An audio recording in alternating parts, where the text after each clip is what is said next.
Hey y'all, welcome back to my channel. My name is Sade and my channel is All Things Maternal.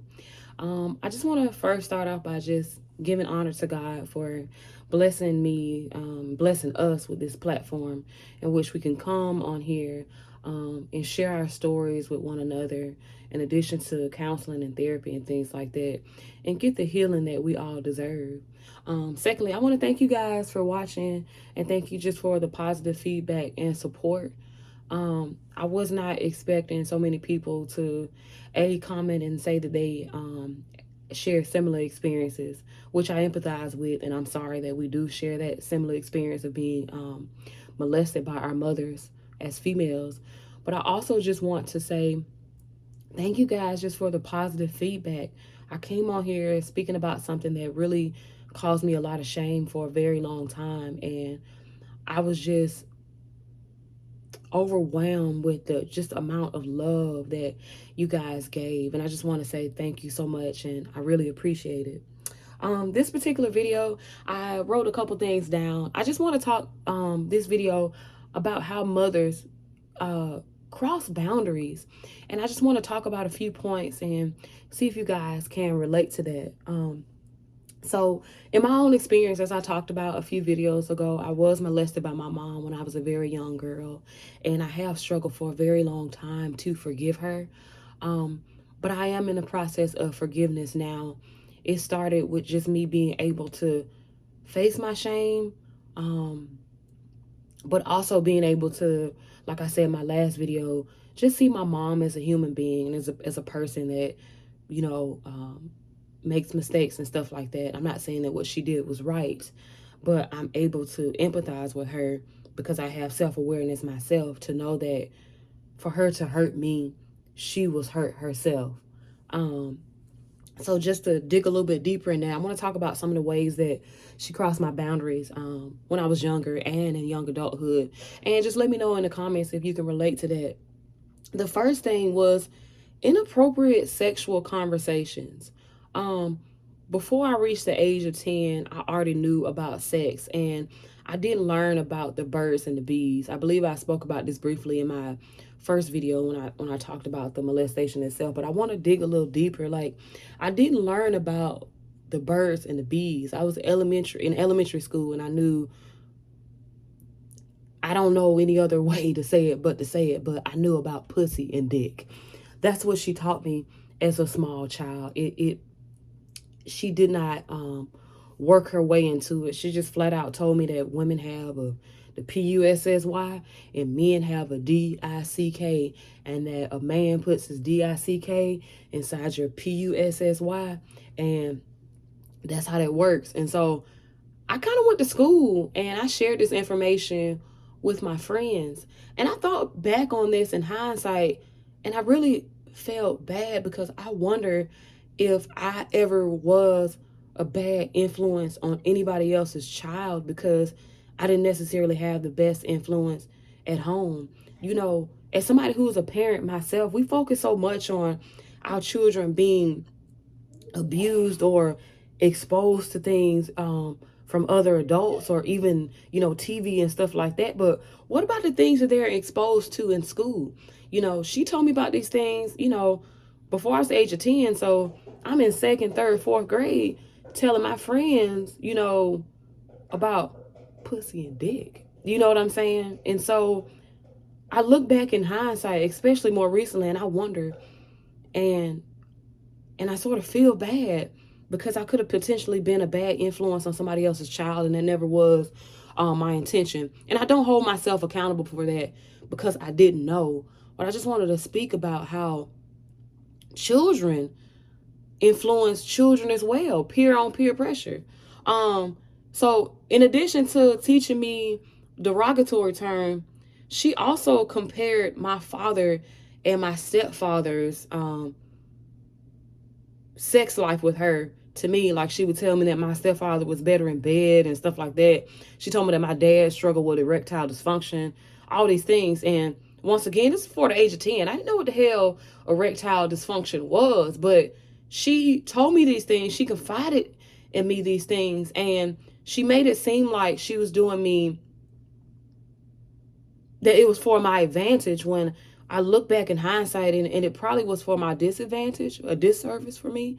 But as I got older and I started to research what erectile dysfunction and stuff was, when I was like in my late teens, early 20s, it made me sort of look at my dad in a weird way.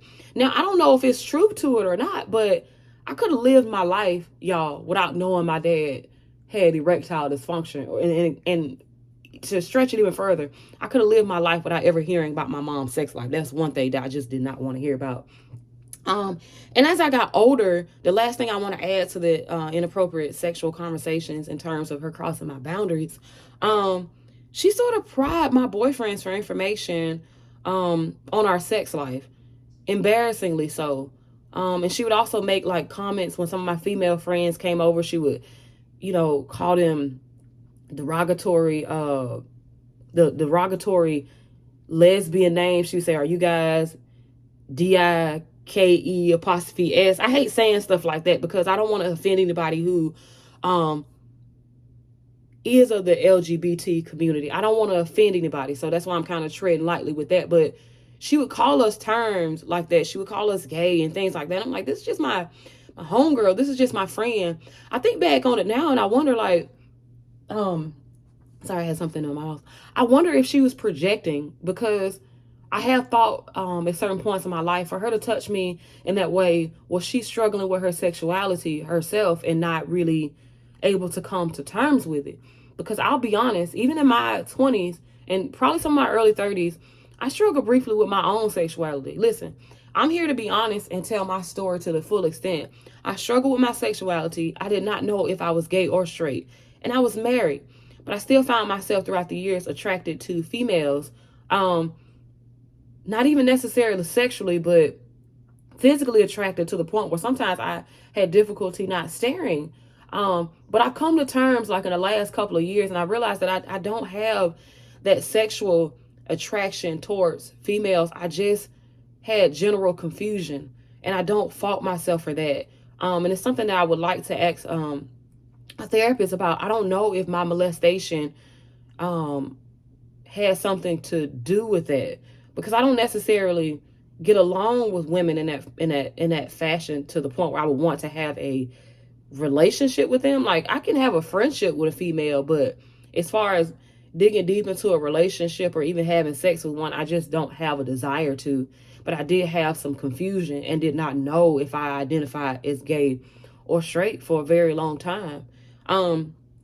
So the next thing I want to talk about, as far as her crossing my boundaries, and then I'll end the video because I don't want to be too long and I don't want to be long-winded, but I do want to share my story so I can heal, and so that anybody who comes across the video can heal too. But the other thing that really crossed my boundaries was the fact that I had absolutely no privacy.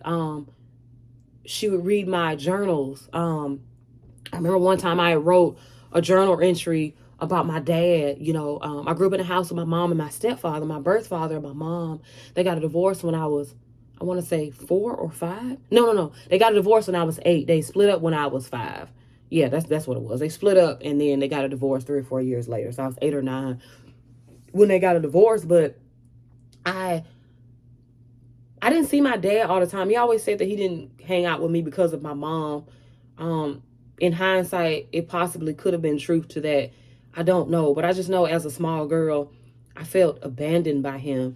And so I wrote these private things in my journal. I spoke about how, he was my dad and I didn't know anything about him. I didn't know his favorite color, his favorite movie, any of these things that I felt as a small girl would give me a sense of closeness to my father. I didn't know. So I wrote these things in my private journal. And one day when I was at school, I kid you not, I was in 9th or 10th grade. My mom read my journals. And when I got home from school that day, my dad was in the garage with my mom. The garage doors are up. So I'm walking, in the house, and I'm passing by the garage. The garage door is lifted. My dad is sitting down.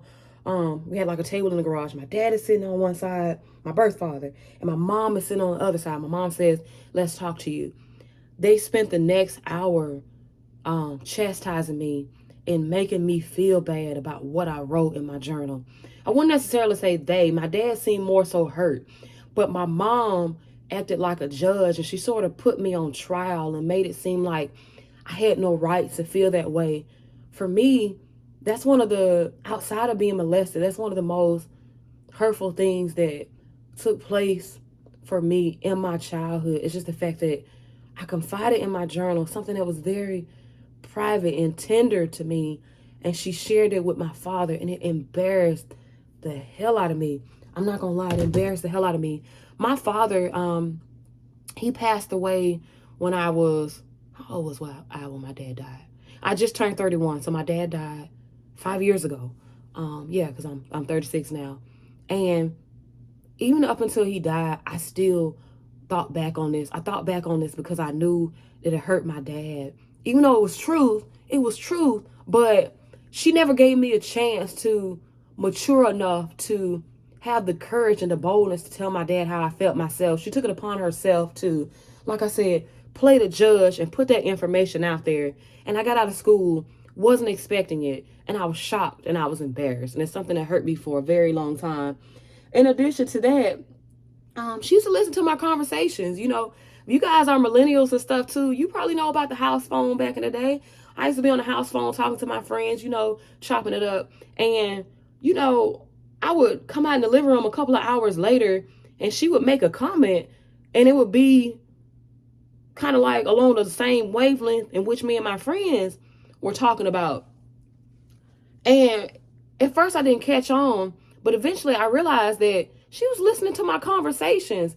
And it got so bad, like, by the time I got towards high school, she didn't even care no more. Like, she would hang up the phone, it would be loud and stuff like that. And I never felt comfortable having people over because of it, because she would always put herself in the situation, put herself in the mix.